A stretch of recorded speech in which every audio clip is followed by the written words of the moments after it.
Hello and welcome to another version review. Since there wasn't any new story quest added and the version came out during the holidays, I decided to wait until the end of the version in order to actually have something to cover. There was no new area as well, and as such, doing a video on just the main event wouldn't be a great idea.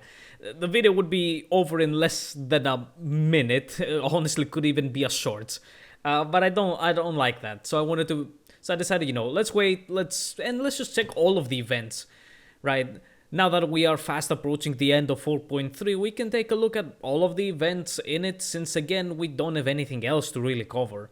If you wish to see my views on the Abyss, since that's also another thing that comes out, that is renewed every version, there is a separate video for that. I guess so, let's begin with the events. We will cover the big main event first, and then all of the smaller ones. So, the main event. Story-wise, mihoyo went and did the one thing that I hate with event stories, where they have a main story, but also because they want to sell you a new character, they include a sub-story in order to make the character look cool and smart. I hate this, and it made me hate Sevrus.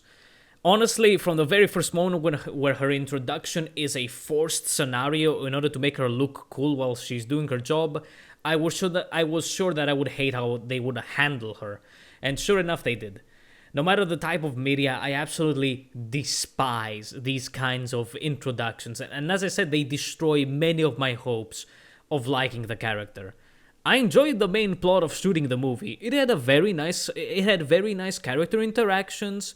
Not so much on development of the characters, but it was perfectly fine.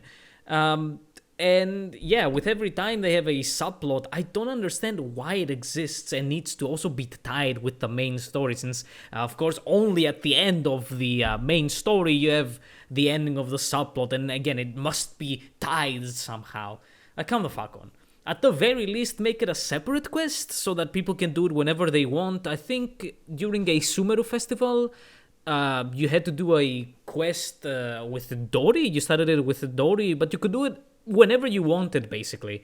I think you didn't need to do it to finish the event completely, but like it was a better execution than making it than sticking it with the main story. I mean, they usually do this just to add time to the story, but honestly, as I learned, let's say, as they did with the Fremine quest in the last main event, just being straight to the point, just with one plot line is perfectly fine. It makes the experience just a lot better.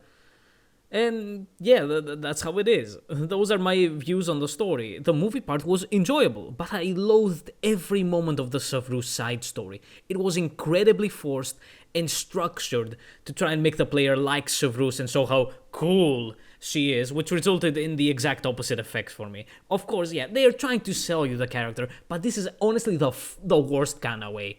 Her inclusion in the filming of The Two Musketeers was perfectly fine to showcase her character and just make people like her. You did not need the shitty side plot. So yeah, like I can't stand these things. I've told you, I've said it many times. I hate these stupid side stories that try to even like put some lore and bullshit into it. Come on, just focus on a freaking festival for once. Anyways, gameplay-wise, things were a mixed bag for me. There were 4 minigames for this event.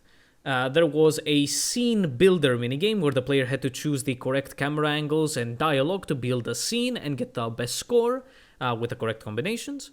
There was a sniping minigame, a combat minigame, and lastly, a co-op minigame. To get this immediately out of the way, I didn't touch the co-op minigame at all. Not joking. I hate these forced co-op minigames, and also the event was up while I was on holiday on a place with horrendous internet, so even if I forced myself to play it, it wouldn't have been a nice experience. So I can't speak for that minigame, other than that I wish they never put forced co-op minigames again. Thankfully, you can get most of the rewards from the shop if you don't play it, but I hate them. I'm sorry, I just don't like them. Next up, the sniping minigame. It was fun. I've played my fair share of shooters, FPSs, although not with a controller, which is what I play Genshin with. And being a somewhat sniper main in FPSs, it was just fun to play it. If they want to do something similar, I hope that they introduce a power-up or something that allows for consecutive shots. Many times I wanted to shoot 2-3 bullets in quick succession, but the cooldown after every shot kind of ruined it. Ruined a bit of the pacing and the fun that you can have while sniping. The stages weren't crazy difficult or different also, but it was okay. Combat minigame next, and it was the standard forced boring combat minigame every main event has. I didn't bother using the buffs. Not only were they very insignificant, but also they made the screen black and white with a filter, which yes is thematic, but also can become very annoying. This time, though, I decided to fuck around with Child a bit. If you have browsed Twitter or Reddit, you for sure have seen people use Child in lower difficulties to annihilate everything in such events, and I decided to try it out. Unfortunately, I didn't record it or take a screen cap of it. The event was over when I remembered to get some footage, but I reached a very nice 47,000 score on one of the stages with this tactic. Yeah, the scoring on these minigames can be completely broken. And lastly is the scene builder. It was fun. Very good decision to use a bunch of characters as the actors. Maybe a bit better way. The only comment is maybe a bit of a better way to show the scoring. Sometimes I felt like the combination I chose was the best. What the stage wanted me to do, I thought I picked the best ones, but then it gave me 20 score, but on a camera angle only section it gave me 30, and I'm like, what is the scoring was a bit weird. So maybe a better way to show the player how to get a better score. That could be an improvement if they ever want to do something similar. Yeah, for sure. And that's the main game, and that's the gameplay side of the main event. As I said, I can't comment on the co-op minigame, and honestly, just by looking at the tutorials of it, it felt very detached from the thematic of the other minigame and the event. It would have been better as its own secondary event like Wind Trace. The sniping was fun, and with some adjustment it can become much better. The combat was boring, and the scene builder was nifty. The first stage of the scene builder was tied to the story, and I would have liked if the other scenes were also built by the player. Not necessarily, not that I don't want all of the stages of the minigame to be the stage to be tied to the story, but you introduced it with the story, why not continue it? It would have been fun. Maybe it would have resulted in some different scenes for each player. That kind of thing. I would have liked if they did something like that instead of just being one of the stages of the minigame. But yeah. If the goal of including the side story was to increase the time of the quest, then actually making the other scenes of the movie buildable, right, would have had the same effect, and it would be more positive for the overall event quest than the side story. That is the main event. Now on to the secondary ones. We got Lost Witch's comeback. There was a combat event, and Ito's beetle fighting also returned, as well as Lieben, but he's interchangeable with the ley line disorders. Let's start with Lost to Riches. It was boring. It was the same as the Sumeru version that happened at the start of the 3.x versions, and just like that one, I wouldn't dare call this Lost Riches. It just isn't. If you haven't played the original Lost Riches, the way it worked was that you went to an area and you had to guide yourself to dig spots by looking at the ceiling and seeing if it started to glow more and more. If it did, you were heading towards the right direction. If it didn't, then you weren't. A very much appropriate gameplay loop for an event based on treasure hunting, but ever since the Sumeru version, it has been automated to shit. Go to the area and just look at the minimap because everything is shown to you. Where the fuck did they see the treasure hunting in that? It sucked in Sumeru and it sucked here. Boring as hell, automated, and the underwater didn't help in the slightest. Next up is the combat event. If you remember the combat event that introduced Lisa's skin, then this one has many similarities. The main one being that a character must be shared between the two teams that you will use. Really nice quality of life is that you can move the position of that character on both teams. It may sound weird to some, but I very much have allocated spots for specific characters in my teams. An example would be that my main DPS is always on the second slot. Anyways, this event was worse though than the Lisa skin event. This time it was only 2 teams instead of 3, which has its ups and downs. Main up is needing less characters to fill these teams, and the main down is that there are less rounds to play. The main reason that this event was worse for me is that it forced you to play specific team types.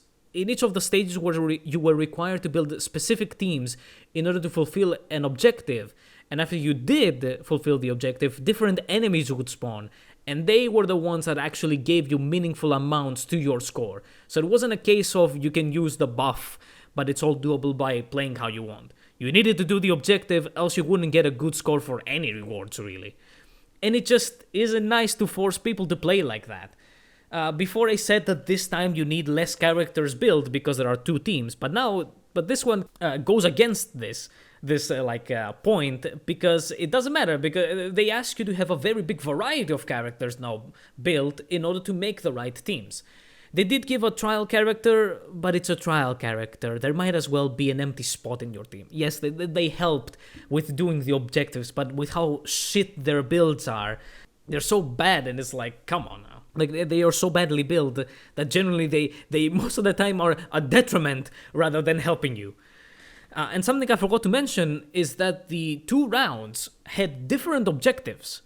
They were somewhat related to each other, but it asked players even more variety from their teams. And because of the weird new characters they had to sell, Navi and Sevrus, the objectives were very niche many times. Like, okay, you give me Sevrus as a trial character, but Overload sucks. And nobody builds Overload teams because it sucks. And more so if the enemies are treasure hoarders and they are flung around everywhere from the explosions. So I didn't enjoy the event much. There were good ideas, but the execution was far from great. And last is Ito's Beetle event. There was a bit of a story, and I know many people love whenever Ito appears, but the way they treat him in stories honestly has gotten a bit stale. Like, Genshin is very well known for having 0 character development, especially in events. And poor Ito has been just, reduced to a laughingstock, and it's like, yeah, but, have some other moments with Ito. Like, I bet he can do something more than being a fucking dumbass.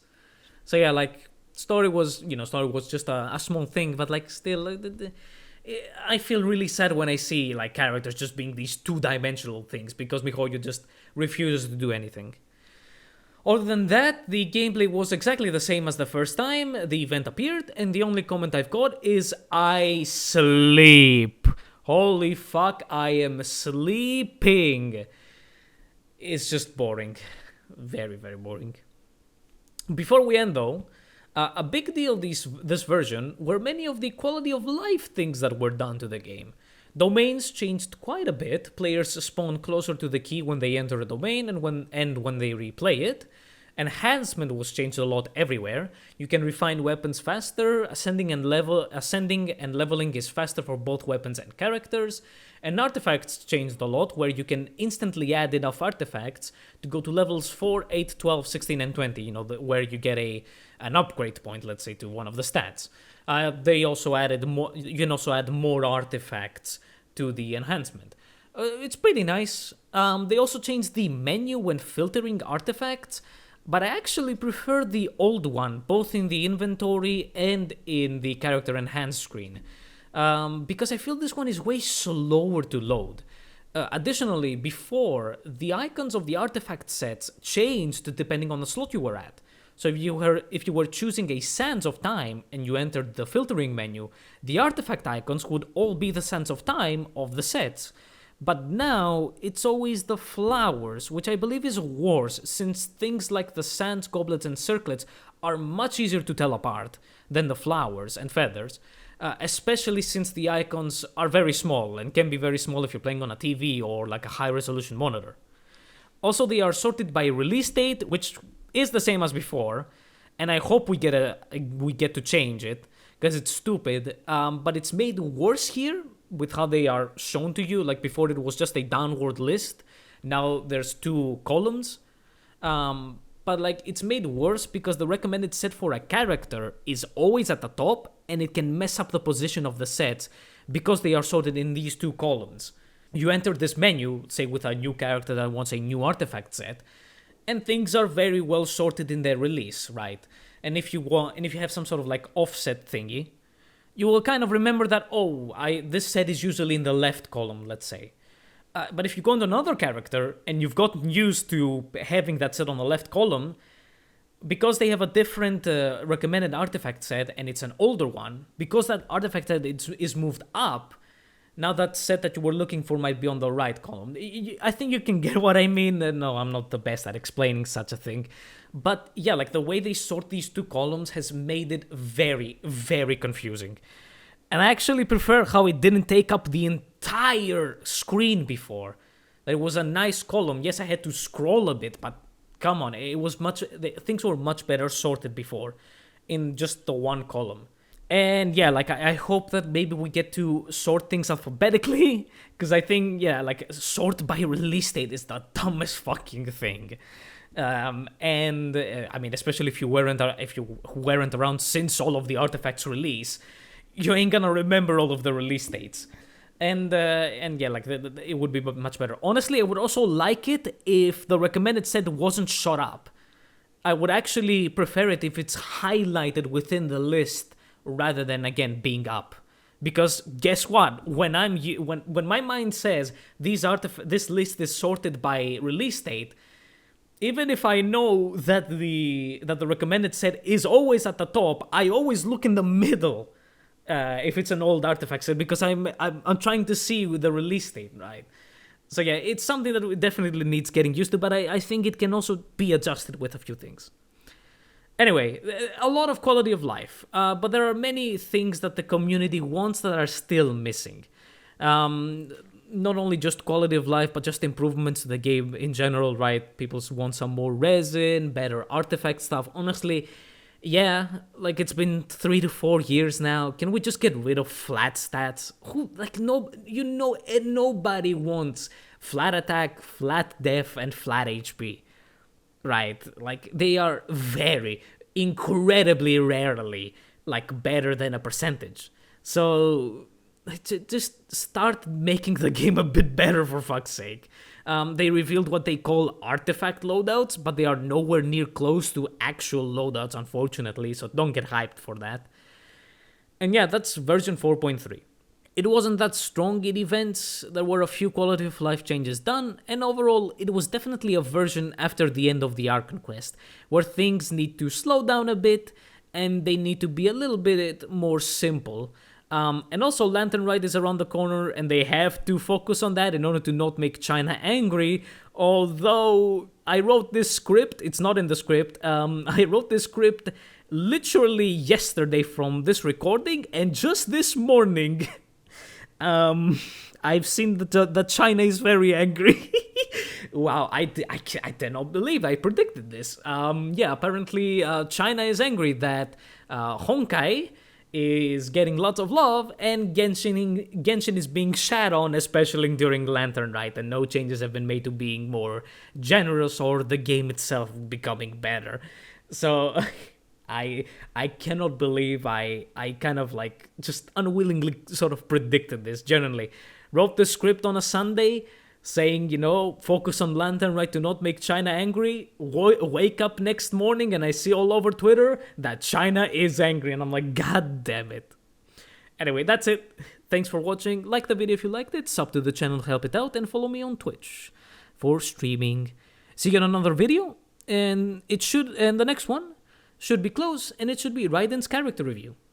I know I looked at her during the rapid fire review thingy, but that doesn't mean that a character cannot get an actual full review. So look forward to that. Goodbye.